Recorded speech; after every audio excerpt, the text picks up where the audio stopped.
नमस्कार. आज इतकी भयंकर वेळ माझ्यावर येईल आणि पूर्ण महाराष्ट्रावर येईल ज्यांना ज्यांना मराठी अस्मिता आणि भारतीय संस्कृती आणि मराठी संस्कृती माहिती आहे, तर त्यांना हे खचितच ही एका उद्दाम माणसाची दरपोक्ती की कोण आहे नामदेव ढसाळ हे अत्यंत यातनादायी आहे आणि अत्यंत म्हणजे पूर्ण महाराष्ट्राचा नाही सगळा मराठी याचा अपमान आहे हा.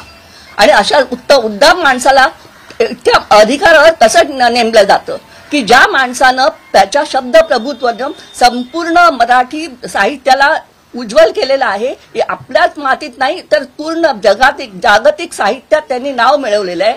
आपल्या मराठीचा झेंडा त्यांनी जगात लावलेला आहे. अशा माणसाचं नाव घेऊन तुम्ही अशा पद्धतीने अपमान करता आणि बोलता, त्या माणसाचं तातडीने निलंबन केलं पाहिजे आणि तीव्र शब्दात निषेध करते आणि त्याला तातडीने त्याला काढून टाकलं पाहिजे. अशी माणसं तुम्ही नेमताच कसं?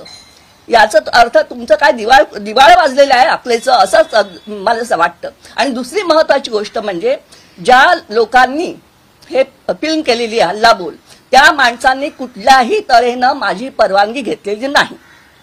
आणि असं असताना ते सरळ सगळ्या जगात ती फिल्म दाखवतायत आणि त्याच्यावर सगळा गाजावाजा करतायत. हे अत्यंत चुकीचं आहे. आणि मी सांगू इच्छिते तुम्हा सगळ्यांना, कॉपीराईट ऍक्ट प्रमाणे 50 वर्षानंतर एखाद्या लेखकाचं किंवा माणसाचं जे साहित्य आहे ते सगळ्या लोकांचं 50 वर्षानंतर होतं. तोपर्यंत ही इंटेलेक्च्युअल प्रॉपर्टी आहे आणि ती वापरण्याचा आणि त्याचा गैरफायदा घेण्याचा कुणालाही अधिकार नाहीये. हे मी या प्रेस कॉन्फरन्सद्वारे सगळ्यांना सांगू इच्छिते की जे लोक अशी दुकान मांडतील आणि नामदेवच्या नावाचा किंवा त्याच्या प्रतिमेचा गैरवापर करतील त्यांना मी कायद्याच्या भाषेतच मी त्यांना शिकवेन. अजून आपल्याला काही प्रश्न असतील? एक प्रश्न असा उपस्थित होतो की आता मराठी भाषा दिन झालं, नामदेव ढसाळ यांच्या कविता घरोघरी पोहोचल्या आणि प्रत्येक घरोघरी माहिती की नामदेव ढसाळ, पण सेन्सरशिप एवढा मोठा बोर्ड असून ते म्हणतात कोण नामदेव ढसाळ, किती गंभीर त्यांनी कविता या सिनेमातून कविता काढून टाका तरच परवानगी दिली असं म्हटलं गेलं. नाही, मी सांगितलं ना की नामदेव ढसाळची कविता जागतिक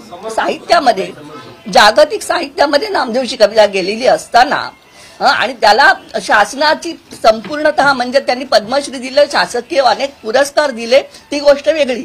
पण जागतिक विश्वात, साहित्य विश्वात त्याचं नाव त्यांनी मराठीचं नेलेलं आहे. ही गोष्ट कशी का आपण विसरतो? आणि अशा माणसाला तुम्ही एका महत्वाच्या पदावर नेमतात कसं? FTI झालं किंवा अशी महत्वाची जे आहेत ती आपल्याला उदाहरण आपल्या समोर आहे. असं असताना सुद्धा वारंवार अशा गोष्टी होतात की तुम्ही जो माणूस अत्यंत शब्दप्रभू होता त्याला तुम्ही अवमान करता त्याचा आणि त्याच्या कोण आहे असं विचारलं जातं. ही मराठीच्या आणि मराठी भाषिकांच्या वतीने अत्यंत दुर्दैवाची गोष्ट आहे. या इतकी शोकांतिका दुसरी नाही.